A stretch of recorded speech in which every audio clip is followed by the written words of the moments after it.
औज़ुबिल्लाहिमिनश्शैतानिर्रजीम बिस्मिल्लाहिर्रहमानिर्रहीम। नैनतारा वॉइस के तमाम सुनने वालों को मेरा सलाम।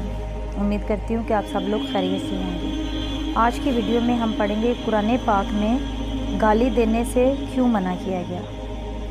हज़रत अनस रज़ी अल्लाह ताला अन्हु से रिवायत है कि हुज़ूर सल्लल्लाहु अलैहि वसल्लम ने इरशाद फरमाया, जो दो आदमी आपस में एक दूसरे को गालियाँ दें, सब का अजाब उसी पर होगा जिसने गाली देने में पहल की है। ज़ुबान के गुनाहों में गाली देना भी एक ऐसी बुरी चीज़ है जो किसी तरह से भी मोमन के शान शान नहीं है। एक हदीस में इरशाद है, मुसलमान को गाली देना बड़ी गुनाहगारी की बात है और इससे जंग करना कुफर की चीज़ है। बहुत से मर्दों और औरतों को गाली देने की आदत होती है और बाज़ तो इसको बड़ा कमाल समझते हैं। हालांकि ये जहालत और जाहलियत की बात है और इसमें सख्त गुनाह भी है और उसकी वजह से आपस में ताल्लुकात भी ख़राब होते हैं और गाली गलौज करते मर्दों तक पहुंच जाते हैं। एक ने किसी को गाली दी, दूसरे ने उसके बाप को गाली दी, फिर पहले वाले ने जवाब में दूसरे वाले के बाप के साथ दादा को भी लपेट लिया। इसी तरह से माँ बाप की गालियाँ दिलवाने का ज़रिया बन जाते हैं। हजूर सल्लल्लाहु अलैहि वसल्लम ने एक मरतबा फरमाया कि बड़े बड़े गुनाहों में से एक ये भी है कि कोई शख्स अपने माँ बाप को गाली दे। सहाबा रज़ी अल्लाह ताला अन्हा ने अर्ज़ किया, या रसूल अल्लाह सल्लल्लाहु अलैहि वसल्लम, क्या कोई शख्स अपने माँ बाप को गाली दे सकता है? आपने फरमाया, हाँ, कोई किसी आदमी के बाप को गाली देगा तो वो पलटकर उसके बाप को गाली देगा, और किसी ने माँ को गाली दी तो उसने पलटकर उसकी माँ को गाली दी। यानी खुद गाली ना दी, दूसरे से गाली दिलवा दी और ये उसका सबब बन गया, तो वो ऐसा ही हुआ जैसे खुद गाली दे दी। और ये भी इस ज़माने की बात है कि सहाबा रज़ी अल्लाह ताला अन्हु को तहज्जुब हुआ था कि कोई शख्स अपने माँ बाप को कैसे गाली देगा। आजकल तो बहुत से ऐसे लोग पैदा हो गए हैं जो माँ बाप को बिल्कुल सीधी साफ़ सुथरी गाली दे देते हैं। गाली यूँ भी कबीरा गुनाह है, लेकिन माँ बाप को गाली देना तो और भी शदीद गुनाह है। अल्लाह ताला जहालत से बचाए। अगर कोई शख्स किसी को गाली दे दे तो अच्छी बात नहीं है कि जिसको गाली दी है वो खामोश हो जाए और सब्र करे और गाली देने का अजाब उसी पर रहने दे। लेकिन अगर सब्र ना करे और जवाब में देना चाहे तो सिर्फ उसी कदर जवाब दे सकता है जितना दूसरे ने कहा है। अगर आगे बढ़ गया तो ये जालिम हो जाएगा, हालांकि इससे पहले मजलूम था। इसी को हुजूर सल्लल्लाहु अलैहि वसल्लम ने कहा कि जब दो आदमी गाली गलौज कर रहे हो तो सबका गुनाह पहले करने वाले पर होगा, और अगर मजलूम से ज़्यादती कर दी तो फिर दोनों गुनाह में शरीक हो गए। हज़रत जाबर बिन सलीम रज़ी अल्लाह ताला अन्हु फरमाते हैं कि मैं मदीना मुनव्वरा में आया, वहाँ मैंने देखा कि एक बड़ी शख्सियत है, सब लोग उनके राय पर अमल करते हैं और जो भी कुछ फरमाया झट लोगों ने अमल कर लिया। मैंने लोगों से दरियाफ्त किया, ये कौन है?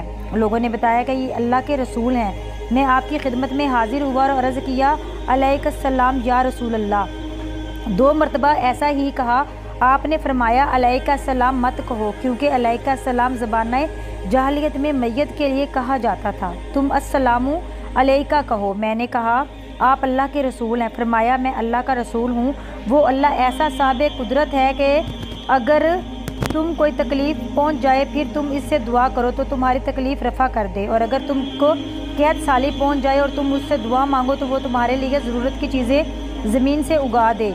और जब तुम किसी चटियल मैदान में हो जहाँ घास पानी और आबादी ना हो और ऐसे मौका पर तुम्हारी सवारी गुम हो जाए, फिर तुम उससे दुआ करो तो तुम्हारी सवारी तुम्हारे पास लौट आए।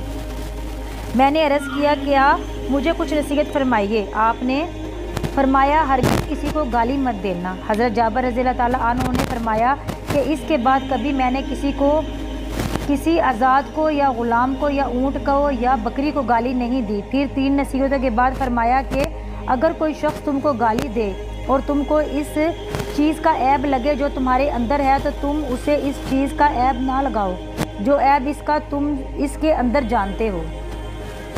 देखो इस हदीस में कैसी सख्त तनबीह फरमाई कि हरगिज़ किसी को गाली ना देना। जिन सहाबी को नसीहत की थी उन्होंने ऐसी सख्ती के साथ इसको पल्ले बांधा और ऐसी मजबूती के साथ इस पर अमल किया कि कभी किसी इंसान को या हैवान को गाली नहीं दी। ऊँट, बकरी, गधा, घोड़ा कभी किसी को गाली का निशाना नहीं बनाया। कुरान मजीद में इरशाद है, आयत शरीफा में मुशरिकीन के बुतों को गालियाँ देने से भी मना फरमाया और वजह यह बताई कि जब तुम इनके बुतों को गाली दोगे तो वो तुम्हारे मबूद बरहक अल्लाह ताला की शान में گستاخی کریں گے، بس تم اس کا ذریعہ کیوں بنتے ہو؟ اسی طرح سے مسلمانوں کو آپس میں کسی کے خاندان کے بڑوں کو، خاندان نسبی ہو یا دینی ہو یا علمی ہو، گالی دینے یا برا کہنے سے پرہیز کرنا لازم ہے، کیونکہ ایک فریق دوسرے فریق کے بڑوں کو برا کہے گا تو دوسرا فریق بھی جواب میں برا کہے گا اور گالی دے گا۔ اگر کوئی شخص کسی کے باپ کو گالی دے تو جواب میں دوسرا شخص گالی دینے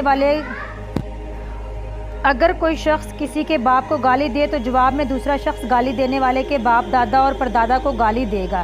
اس میں بعض اوقات ان لوگوں کو گالی دینے کی بھی نوبت آ جاتی ہے جو دنیا سے گزر گئے ہیں۔ مردہ لوگوں کو برا کہنے کی ممانعت خصوصیت کے ساتھ وارد ہوئی ہے۔ فرمایا حضور صلی اللہ علیہ وسلم نے کہ جو لوگ مر گئے ان کو گالی نہ دو، یعنی برائی کے ساتھ یاد نہ کرو، کیونکہ وہ ان اعمال کی طرف پہنچ گئے جو انہوں نے پہلے سے آگے بھیجے۔ ایک اور حدیث میں ارشاد ہے کہ مردوں کو گالی نہ دو جس کی وجہ سے تم زندوں کو دکھ دو گے، یعنی جب مردوں کو گالی دو گے تو ان کے متعلقین جو زندہ ہیں ان کو تکلیف پہنچے گی اور اس سے دوہرا گناہ ہوگا، ایک اموات کو گالی دینے کا، دوسرا ان کے متعلقین کے دل دکھانے کا۔ ایک اور حدیث میں ارشاد فرمایا کہ اپنے مردوں کی خوبیاں بیان کیا کرو اور ان کی برائیوں سے زبان کو روکے رکھو۔ اسلام پاکیزہ دین ہے، اس میں جانوروں کو گالی دینے تک کی ممانعت کی گئی۔ ایک حدیث میں ارشاد ہے کہ مرغ کو گالی نہ دو کیونکہ وہ نماز کے لیے جگاتا ہے۔ حضرت انس رضی اللہ تعالیٰ عنہ فرماتے ہیں ایک شخص کو چچڑی نے کاٹ لیا، یہ جوں سے ذرا بڑا جانور ہوتا ہے جو اونٹ وغیرہ کا جسم میں ہوتا ہے۔ اس شخص نے چچڑی کو گالی دے دی۔ حضور صلی اللہ علیہ وسلم نے فرمایا اس کو گالی نہ دے کیونکہ اس نے اللہ کے نبیوں میں سے ایک نبی کو نماز کے لیے جگایا تھا۔ لفظ سب کا ترجمہ جگہ جگہ ہم نے گالی دینے سے کیا ہے، اس کا مطلب یہ نہیں ہے کہ فحش بازاری گالی دی جائے، وہی گالی ہے، بلکہ کسی کو کسی بھی برے لفظ سے یاد کرنا بھی گالی میں شامل ہے۔ خوب سمجھ لیں، اگر ماں بہن کی گالی نہ دی بلکہ بےہودہ گدھا کمینہ کہہ دیا، یہ بھی ان احادیث کے مفہوم میں آتا ہے۔ امید کرتی ہوں میری آج کی ویڈیو آپ کو پسند آئی ہوگی۔ انشاءاللہ تعالیٰ کل نئی ویڈیو لے کر دوبارہ آپ کی خدمت میں حاضر ہوتی ہوں۔ اجازت دیجیے، اللہ حافظ، فی امان اللہ۔